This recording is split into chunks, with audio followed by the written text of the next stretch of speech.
So ayan guys, may lumalabas na din na usok sa loob ng makina. So, yung aking findings Ay, may bisyo. siguro mayroon na tong asma. Ayan. Dapat pa lang kay... Ano? Kanari ko? Toto. Isa, Ito to. Balik-balik lang. hindi talaga na hindi siya umaandar.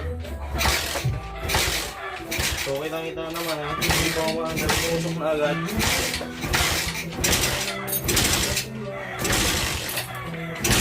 Ayan o, hindi pa yan na-andar pero nausok na agad. Saka medyo malambot na rin yung ano niya, pressure. So siguro piston ring na talaga to. So ayan guys, may lumalabas na din na usok sa loob ng makina. So yung aking findings Ay, may bisyo. siguro mayroon na tong asma. Ayan. Dapat pa lang kay... Ano? Kanari ko? Toto.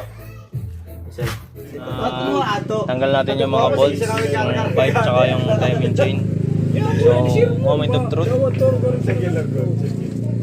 So ayan, nakita ko na agad.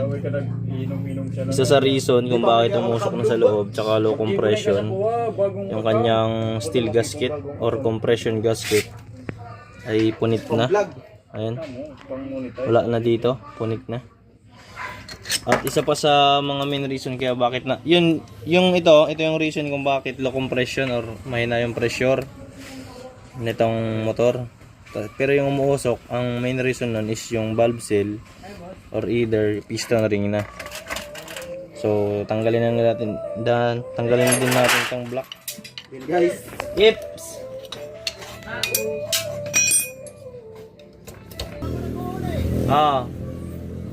Pag mag-uli na, Makikita natin ang rason kung ba't to ganito. So, Nagkakalog-kalog kasi wasag na talaga yung bearing niya.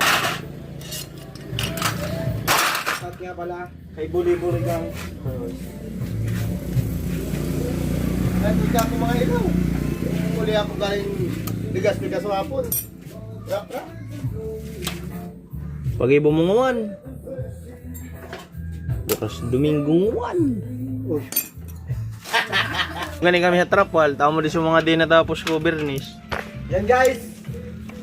Kung bakit siya nagkakakalog-kalog ang bearing niya kasi basag na talaga. Magmama na sana boss.